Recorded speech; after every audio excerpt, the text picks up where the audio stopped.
Dans cette vidéo, on va apprendre la figure du sneak overhand, qui est une figure qui permet à la corde de continuer de passer au-dessus de nous, mais en envoyant la main qui vient se glisser derrière le dos. C'est comme un tricks qui va nous permettre à notre corps de se coordonner, à contrôler une main qui est vers l'avant, une main qui est en arrière. Et c'est toujours pour améliorer notre relation à la corde et à notre corps dans l'espace. Pour apprendre cette figure, on va déjà se positionner pour faciliter le passage avec un pied devant, le pied gauche par exemple, et le pied droit un peu en arrière. On va tenir sa corde des deux poignets, toujours avec une prise au quai entre la base du pouce et l'index. Puis on va venir décomposer le mouvement en 4 parties. La première partie, eh bien, on est sur notre gauche avec la corde qui est sur le côté gauche. On peut lui faire un tour pour s'entraîner. Et cette première partie, c'est de passer la corde hop, sur son côté droit. Donc quand on est à gauche, on fait un tour de piste, puis on vient transférer son poids en arrière, vers la droite. Toujours, on se souvient, on suit la corde. Si notre corde est vers notre pied gauche, le poids est vers l'avant, vers la gauche.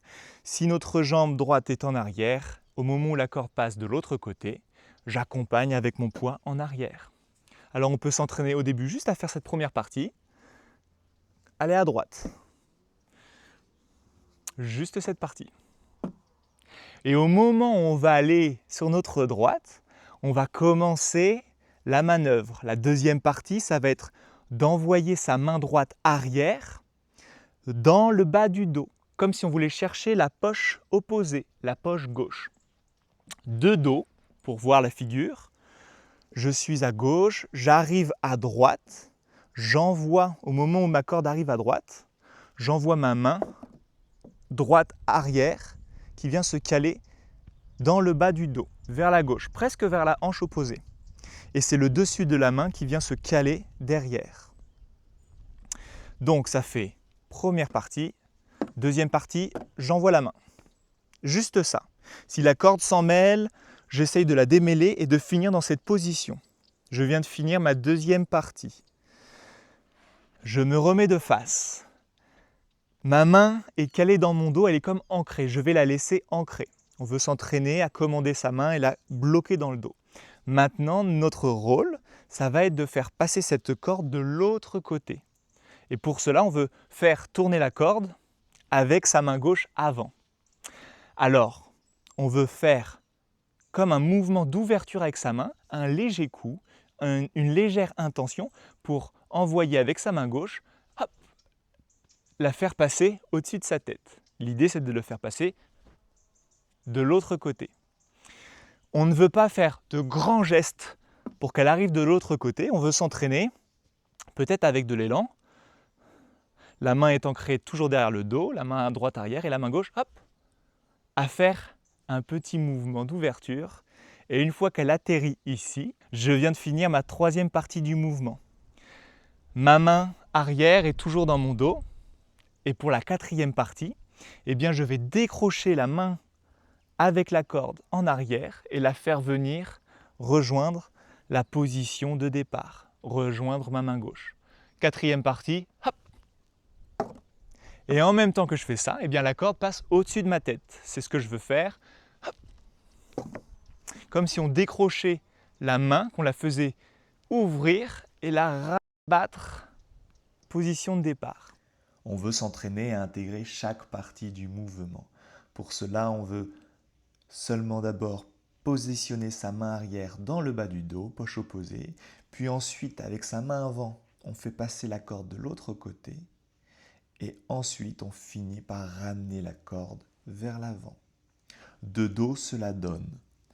D'abord, on passe de l'autre côté, on passe la main dans le bas du dos qu'on ancre derrière le dos. Si la corde s'en mêle, on prend le temps. Une fois qu'elle est démêlée, on fait passer la corde de l'autre côté avec la main à gauche, la main avant.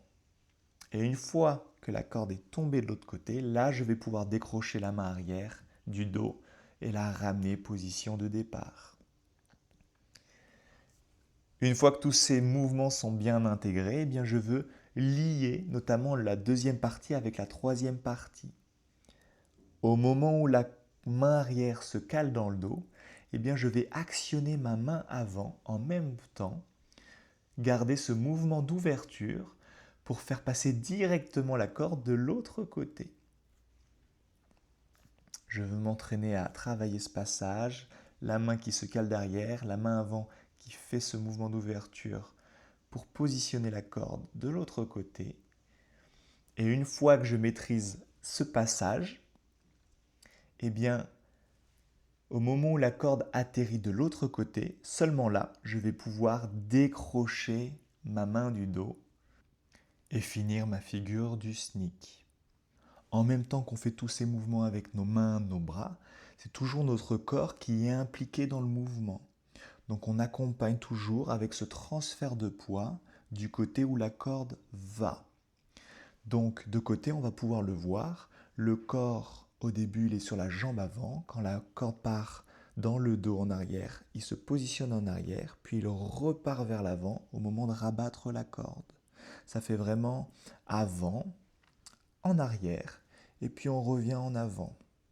On veut comme cela entraîner son corps à se synchroniser des mains, des bras jusqu'aux pieds. C'est tout le corps qui s'actionne pour faire passer cette figure du overhand sneak. Quand je sais le faire d'un côté, eh bien je vais le faire aussi de l'autre côté. Je peux m'entraîner à faire le pied droit devant, le pied gauche un peu en retrait. Puis je commence avec la corde du côté droit. Je fais ma première partie, je tourne à gauche. Deuxième partie, j'envoie ma main gauche en arrière.